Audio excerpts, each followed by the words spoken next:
If you enjoy this content, don't forget to hit the like button and subscribe. It is greatly appreciated.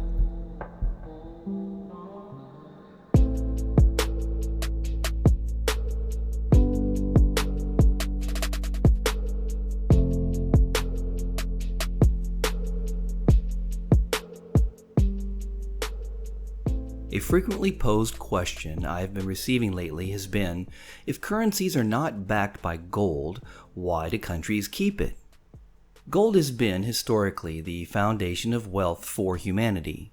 When anything else is established as a currency and then fails to hold the confidence of society, it has been gold that has been the fallback to re-kickstart that societal confidence in a currency once again. This is why early civilizations scoured the globe in search of precious metals and jewels, conquering and colonizing distant lands and siphoning as much wealth as possible and returning it to their homeland. Gold equals wealth, plain and simple. It was true in ancient times and still stands true today. Over the past century, every attempt has been made to change the public's view about gold. They want you to think that gold is a barbaric relic that no longer deserves your attention or concern. Well, don't believe this for a minute. It's simply not true.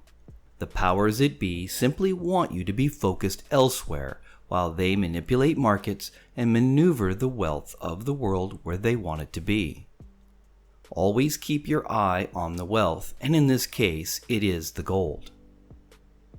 During the impending monetary reset or revaluation, gold and other precious metals will play a vital role in the transition of wealth. Those who have it will be able to make the transition, while those who don't will be left behind regardless of the number of zeros in the end of their figure in their bank account.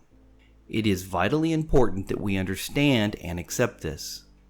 Just look around at world current events and see what the wealthy elite are doing with their wealth. Just take a look at what the dominant nations in the world right now are doing with their wealth. China, Russia, Japan, India, Saudi Arabia, and many others are already preparing to conduct international commerce outside of the US dollar. These countries are amassing huge quantities of gold and tucking it away in their coffers. Look at the central banks all over the world. Central banks had a wake-up call after the 2008 crisis, and since have been accumulating gold like crazy. These privately owned central banks have collectively added 651 tons of gold to their official reserves in 2018, which is an increase of 74% from 2017. In 2018, previously inactive central banks, including Poland, Hungary, and India, also bought gold. Southeast and Central Asian nations have been ramping up their gold holdings as well. The Philippines had 196.4 tons of gold at the end of June, up 20% from 2010. Indonesia's overall gold holdings increased 10% to 80.6 tons. Some of the wealthiest men in the world are buying gold. Here is 4 billionaires who have proclaimed that they are bullish for the long-term prospects of gold. Stanley Duncan Miller, David Einhorn, Ray Dalio, and John Paulson. If you're not aware of these multi-billionaire names, you may want to look them up. They are very impressive people. Here's a couple of billionaire names that you'll probably recognize. Warren Buffett. Although Mr. Buffett is not an investor of gold, he is heavily invested in precious metals to the tune of almost $1 billion in silver. Another big purchaser of gold recently is the International Monetary Fund, or IMF, which comprises of a group of 189 countries that work together to foster monetary cooperation. The IMF currently holds around 90 million ounces, or 2,184 metric tons of gold at designated depositories. Here is a chart to illustrate the most economically powerful countries in the world and their official corresponding gold holdings.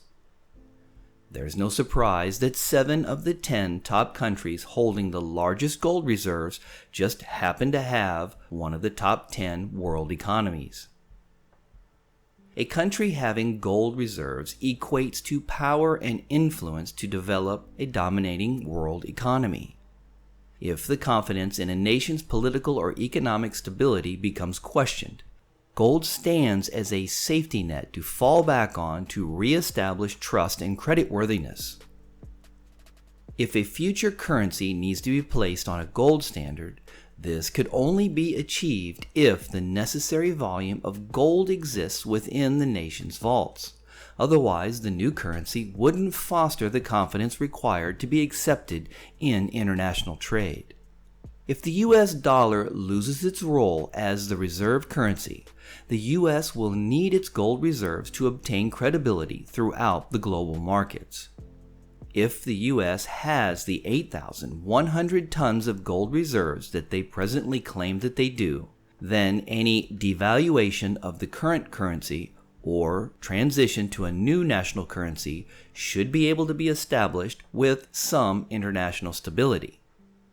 However, if the US government has lost ownership rights to over 80% of what is considered US gold reserves through the Fed's policy of conducting gold swapping, trading, and leasing of the US gold reserves, it doesn't matter what kind of new currency is developed. No one will accept it for the purpose of commerce or the exchange of goods and services until the nation's economy and its gross domestic product, amongst other economic factors, begins to support its value. They won't be able to use the fallback value of the gold reserves to stand up the new currency. The US will be in big trouble.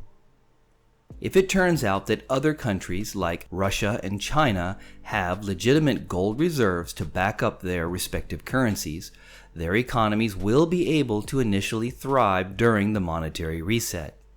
Everyone will run to buy their currencies and want to sell products to their country to acquire their currency, just as the world did with the US dollar after the Bretton Woods Agreement in 1944. In closing, the physical possession of gold is the world's most accepted and recognized monetary asset that has no third-party risk, no aversion to nationality, race, religion, color, creed, or gender, and it's truly a universal element that sends the same message to all. Gold is wealth. Do you think the US should maintain gold reserves? Do you think that the US actually has the reported 8,100 metric tons of gold reserves? Let me know in the comment section below. If you found this content useful, give the video a thumbs up. Thank you to all who support this channel, especially to those who give a thumbs up and who take the time to comment.